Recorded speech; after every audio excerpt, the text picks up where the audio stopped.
After failing to do one of the only jobs she has, the Secret Service director has now resigned. She supposedly wanted to take full responsibility for everything that happened a few short weeks ago, but the thing is, she says that the buck stops with her, quote unquote. But the thing is, she doesn't want to actually do anything for weeks and weeks and weeks. So how does the buck stop with you if you don't actually take any action to fix the situation, because you said that you took full responsibility, so it's your fault, but it's not your fault because you don't want to step down? Disgusting. Disgusting, disgusting, disgusting. That's all I can say. You need to take full responsibility by stepping down and making sure that somebody that is more talented, knowledgeable about the situation actually steps in instead. Also in the news, we have a story breaking about Chris Tyson, the guy in Mr. Beast's videos. If you do not know who Mr. Beast is, he's a YouTuber with millions and millions of subscribers, one of the biggest channels on YouTube, if not the biggest channel on YouTube. A lot of eyes have been on him, quite literally, billions and billions of views every single month. But not only that, but one of his longtime best friends, Chris Tyson, has gotten into controversy starting last year or so, and it is now continuing this year because of new evidence emerging, which is just disgusting. So with that being said, we're going to be digging into that and a lot more on today's episode.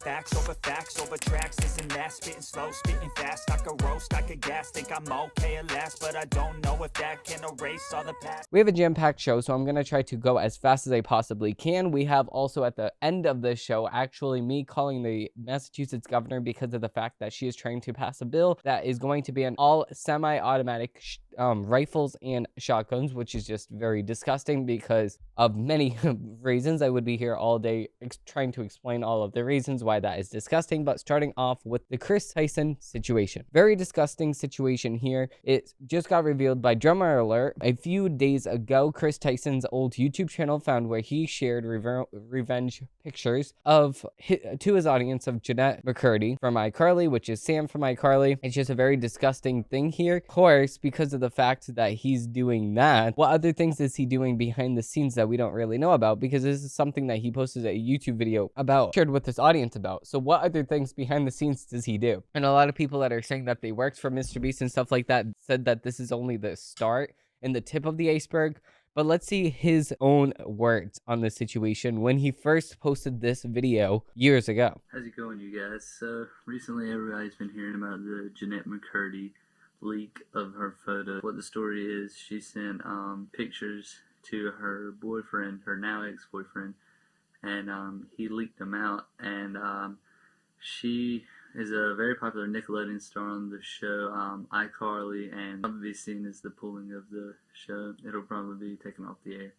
Second off, you'll probably see the photos get taken down at some point tonight, maybe tomorrow, because Nickelodeon has that kind of power. But the link's in the description if you want to see them. I mean, I'm not endorsing people to go look at somebody else's private business, but I know that, you know, people might want to see them, so it's there if you want it.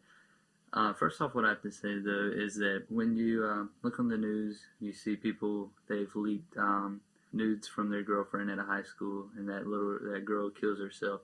It's a tragic story. Everybody calls the guy a bully. But, yeah, when people like Perez Hilton do it, it's considered entertainment. So you're going to have to think about where the right and wrong is, really. And I think it's all wrong, personally. I don't think somebody should leak photos that were sent in trust. But I guess if that's how President Hilton wants to make his living, it's up to him. You decide if it's moral or if it's immoral. Thanks for watching, guys. Stay awesome. You don't get to decide if it's moral or immoral. It is immoral. It's not up to your discretion because there is a objective right and there's an objective wrong. This is an objective wrong no matter what you believe in. So there is objective good and objective bad. This is objective bad. Leaking somebody's private information, even though you say it yourself that this is a bad situation, is just a very disgusting thing, and it tells what kind of person that you actually are.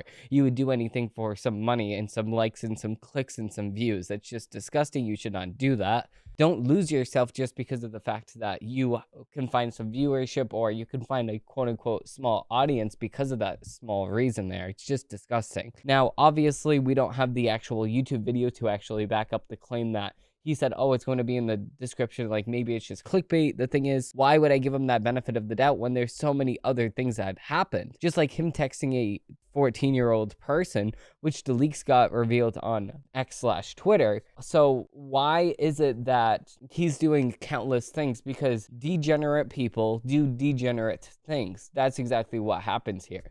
So like I said, he's a degenerate.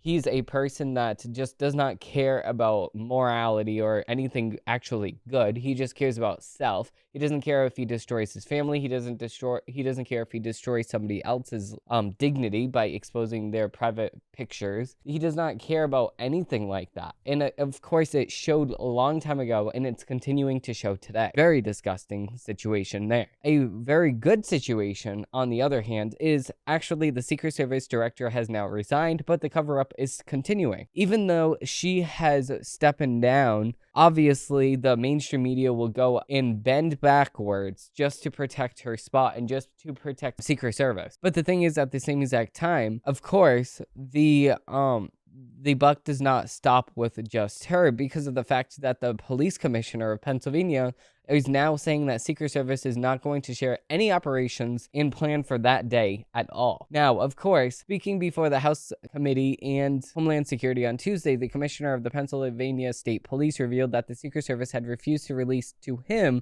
the operations plan that they had for the day of the attempted assassination for former President Donald Trump. First, I was saying, well, why isn't he going to release it to save his own rear end? But the thing is, at the same exact time, Secret Service never even revealed to him what the plan actually was. So it was a very big, unorganized poop show.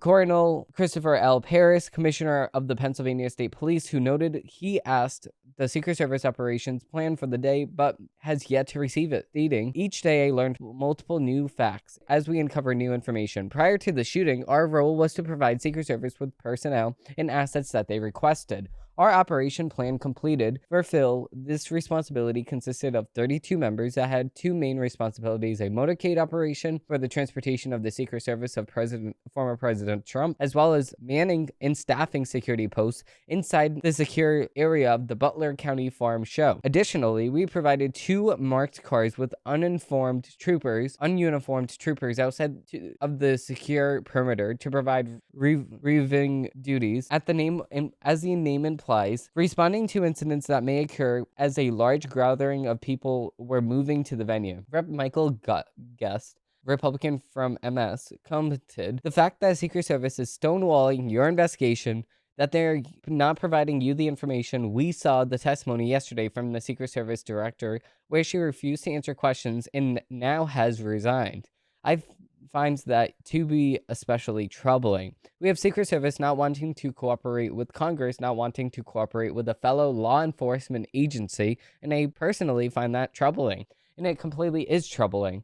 Mark Green, a Republican from Tennessee who chairs a committee and visited Butler, Pennsylvania site on Monday where the attempted assassination took place, stated, quote, I, for one, was shocked by how close the unsecured building from which the shooter took his shot was to the stage where President Trump was standing. After several of the committee members climbed on the roof, let me tell you, any excuse about the roof being too steep to post a counter sniper team is pure nonsense. When asked if the slope of the roof could be, quote, prevented a sniper from being up there, Paris replied bluntly, I don't believe so, sir. Former Secret Service Director Kimberly Chidle had stated that the slope of the roof where the shooter had launched his attack was too sloped to post a counter sniper because it created a safety concern, which is just disgusting, because if it's a safety concern for him, then it's a safety concern for you, vice versa. If it's not for him, then it's not for you.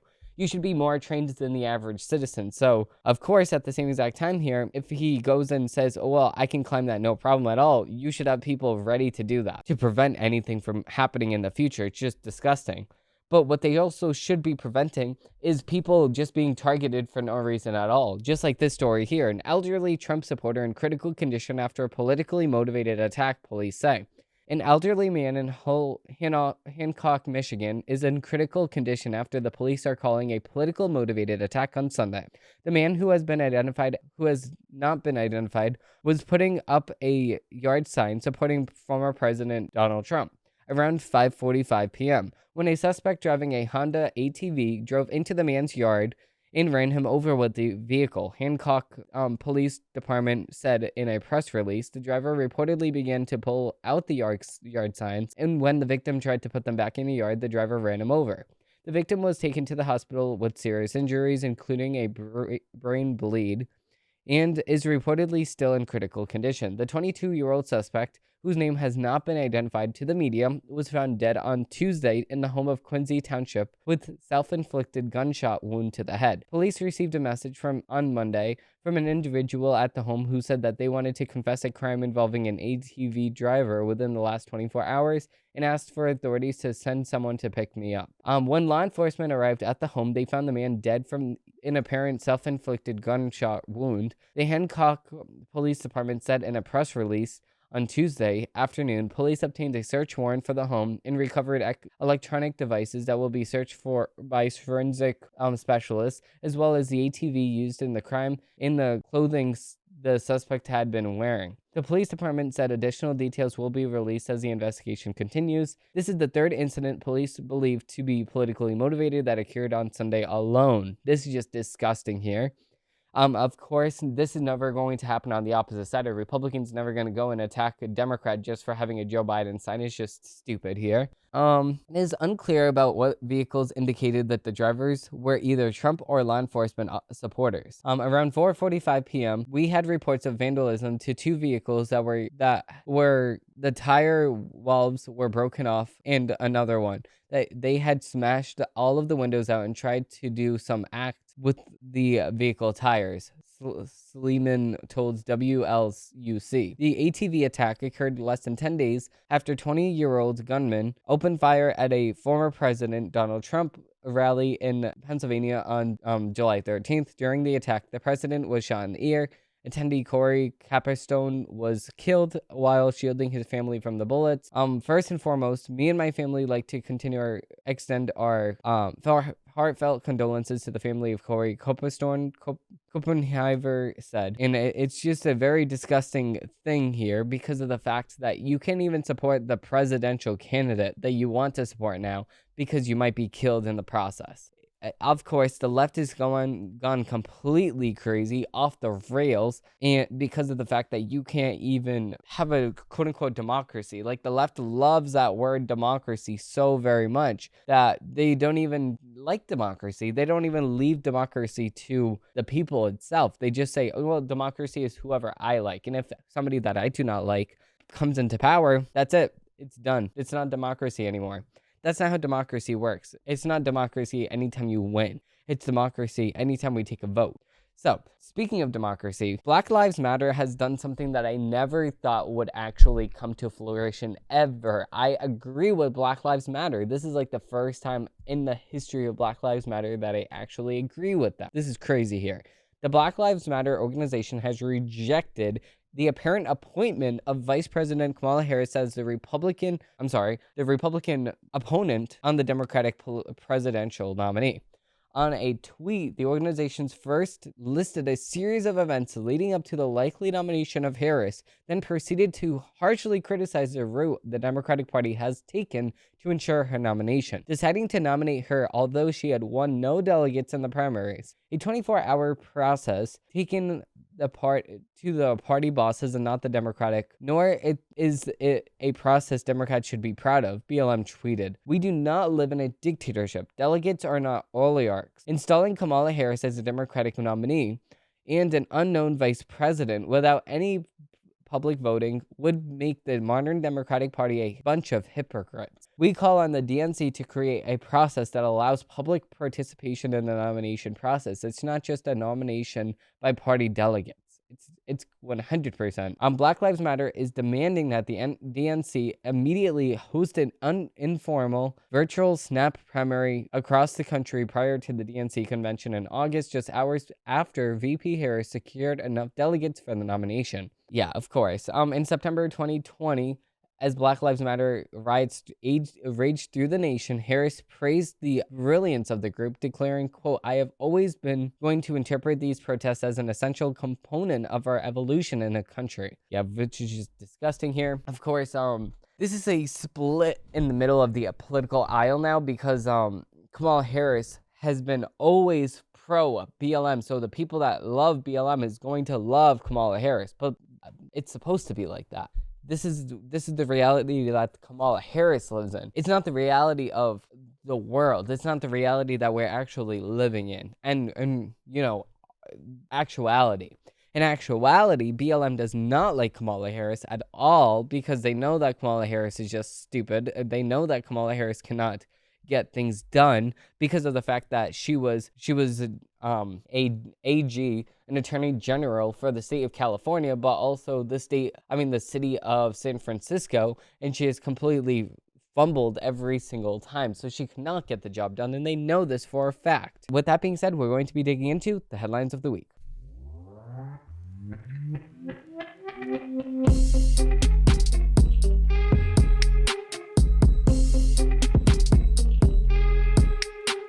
Okay, moving into the headlines of the week, we actually have a Federalist article. We have Secret Service threatens Trump, stop your massive rallies or else. Secret Service is encouraging the Trump campaign to halt the large-scale events his supporters have grown accustomed to, which is just disgusting.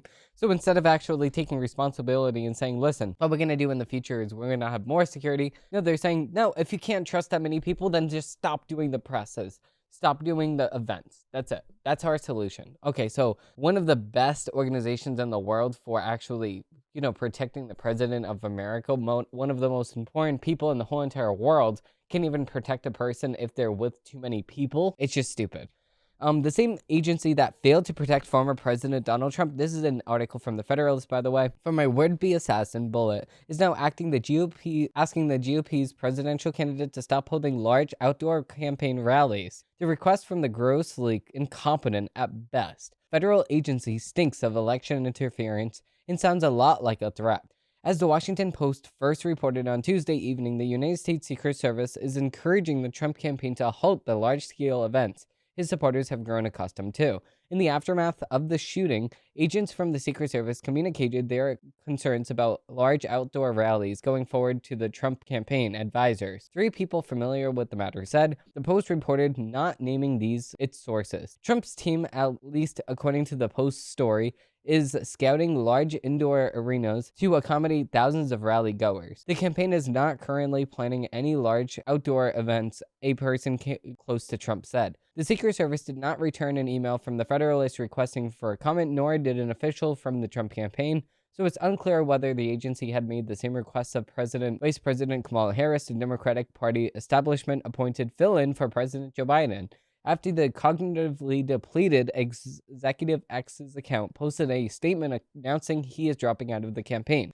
If the Trump-hating Post asked that question, it wouldn't report the answer to its story, of course, 100%.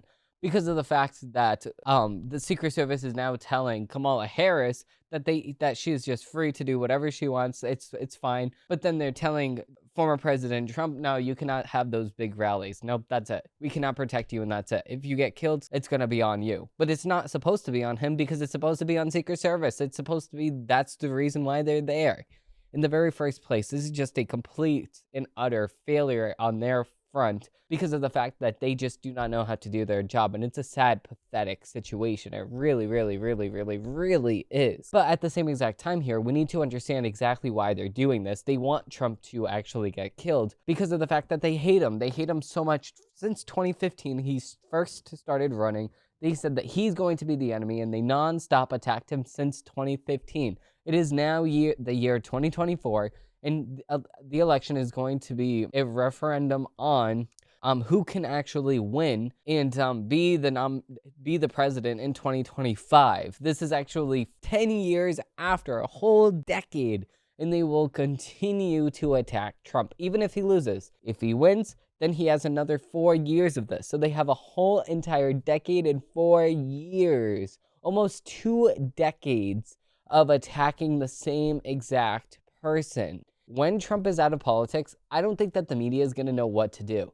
Most of these people in the media have been so accustomed to just relentlessly attacking Trump that they don't even know what to do if Trump is not in the news. There was times that the news was all about Joe Biden, And Trump was just staying out of the limelight. He's just staying out of it. He's just not saying anything. He's not gathering any attention towards him, but instead he's putting all the attention towards Joe Biden by not saying anything. They're just like, they didn't know what to do. They're just like, attack Joe Biden. He needs to step down now. So it's like, if you don't let the media control the narrative, then the media would be forced to actually sit here and tell the truth. Whoa, this is crazy here.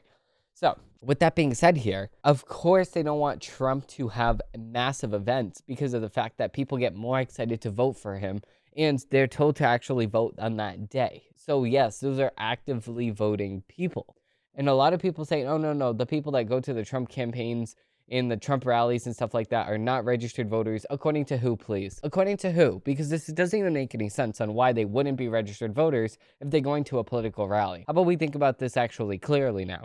Because I was talking to some people in the past here, and they were like, no, Trump supporters are not registered voters. Like, what are you even talking about? It doesn't even make any sense. So, of course, this is a threat to Trump, saying that if you continue this, then you might get shot because we cannot protect you. But that's on them. They need to actually protect. And if I was Trump, I would just get my own security and then trust them more than the Secret Service. But of course, that's what Secret Service wants to do, because if you have your own private security, they can't do as much as the Secret Service, because that's an active organization in America here. So, from the Federalist, there's a couple questions that Joe Biden needs to answer in his press conference that is going to be held today later on. We will be breaking it down tomorrow. So, these are the 15 questions. Why did you make the decision to bow out of the 2024 race? Why did you make the decision to endorse Kamala Harris as your successor?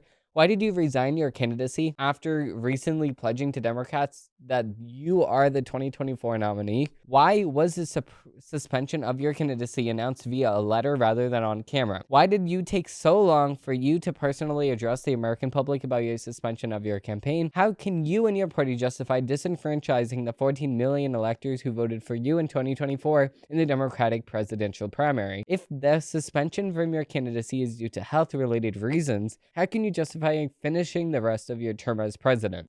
If the suspension of your candidacy is due to health problems, when did you, your campaign, and the White House officials, including Vice President Kamala Harris, learn of these issues, and why did you and your team hide them from the American public? That's the question right there. He's not going to answer any of these questions, by the way. Of course he's not. If the suspension of your candidacy is due to health problems, what individuals are running the country while you grapple with your mental issues? 100%. If the suspension of your candidacy is not due to health reasons, how is the suspension of your campaign not a co-op? Did Kamala Harris pressure / blackmail / bribe you to suspend your campaign? Did former President Barack Obama pressure, blackmail, or bribe you to suspend your campaign? Did anyone pressure, blackmail, or bribe you to suspend your campaign? Did your wife, Jill, have a role in your decision to suspend your campaign?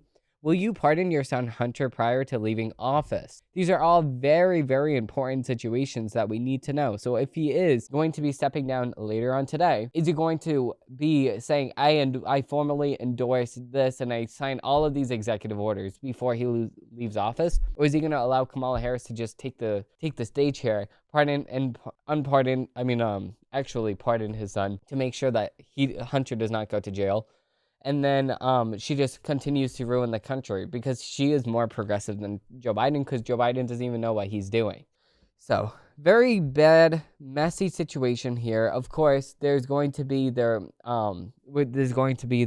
event that Joe Biden is going to have later on today. We will update you guys as soon as that breaks. But the thing is here, there's a lot of things happening every single day, so we never know if there is going to be a situation that Joe Biden just drops out randomly, because nobody in his team, his campaign team, even knows or knew that he was going to drop out until he actually posted it on Twitter, which is just a very disgusting thing, because obviously your team relies on actually being, part of the team. Not only that, but your team also, it works for you. So you would want to inform them on what's happening so they don't go in embarrassing themselves. So with that being said, we're going to do it for this episode of the Demetrius Joe Show. If you did like this episode and you do want to see more, I do post new episodes of my show every single Monday, Wednesday, and Friday. And I hope you have a great rest of your day. Bye.